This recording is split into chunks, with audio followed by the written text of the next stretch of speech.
It is clear for the European Commission that we cannot deal with the challenge of eliminating poverty without at the same time addressing sustainability and tackling climate change. An inclusive green economy, therefore, has become a key priority for our agenda at the European and international level. So in the area of development cooperation, the European Commission has developed three main communications to the European Council and the Parliament, which represent our policy paper, so to speak, which are dealing with green economy. The first one, called Rio+20 towards the green economy and better governance, was developed in 2011. And there we highlight that green economy offers an effective way of promoting sustainable development, eradicating poverty, and addressing emerging challenges and outstanding implementation gaps.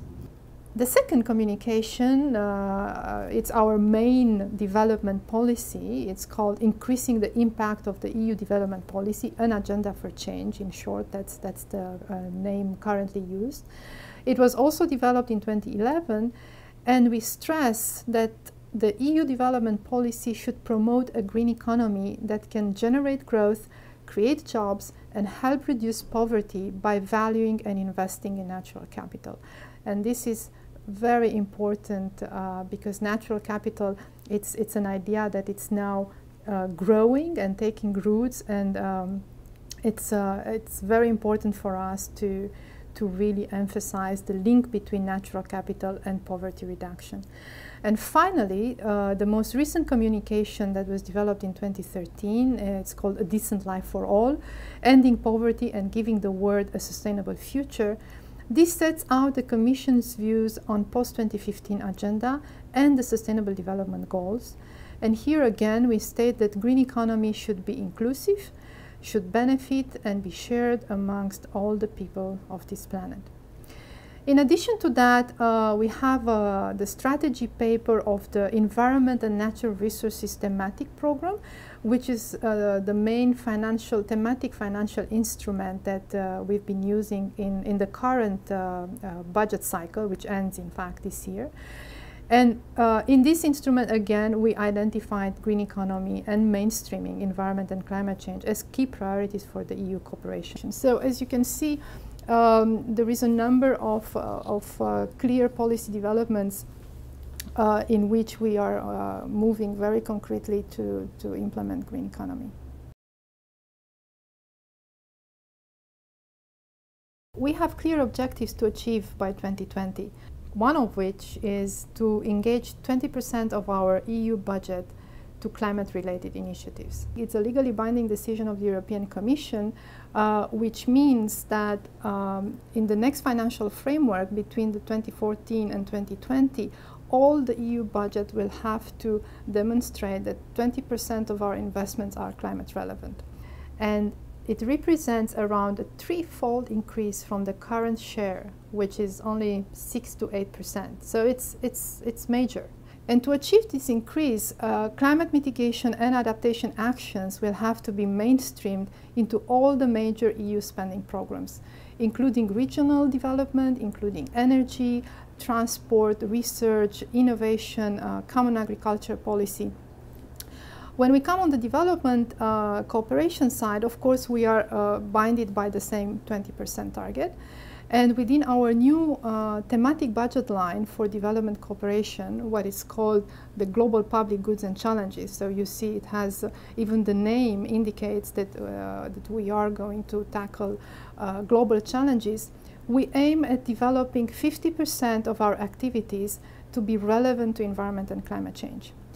What this means is that besides the thematic line on environmental program, we will again also mainstream climate change and environment into the other thematic budget lines for development cooperation.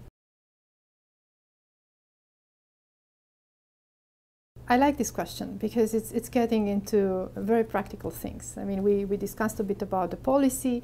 Now we are discussing how do we really translate this policy into practice. We also discussed about the funding. So now we are arriving in the operational zone.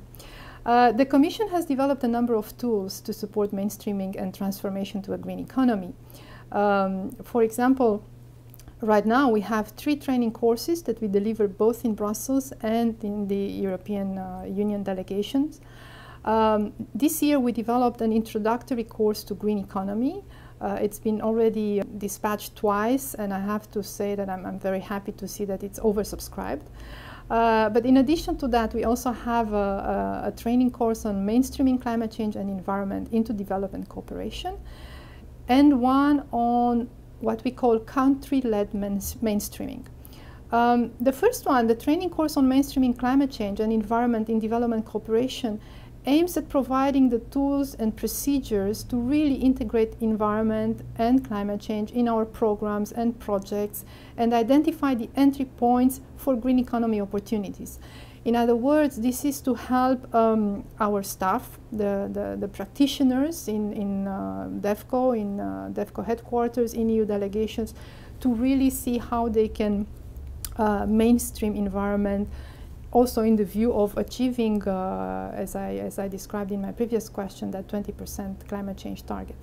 The second type of course, this country-led mainstreaming, it's geared to provide colleagues with the tools for engaging in dialogues with the national governments, with the local stakeholders, and see how they can integrate environment and climate change in their own national development planning and budgetary processes. So this is not so much about EU's development cooperation, it's about the country's efforts to integrate environment, climate change, green economy into their national development planning. In addition to this, we are also revising our current guidelines for integrating environment and climate change into development cooperation.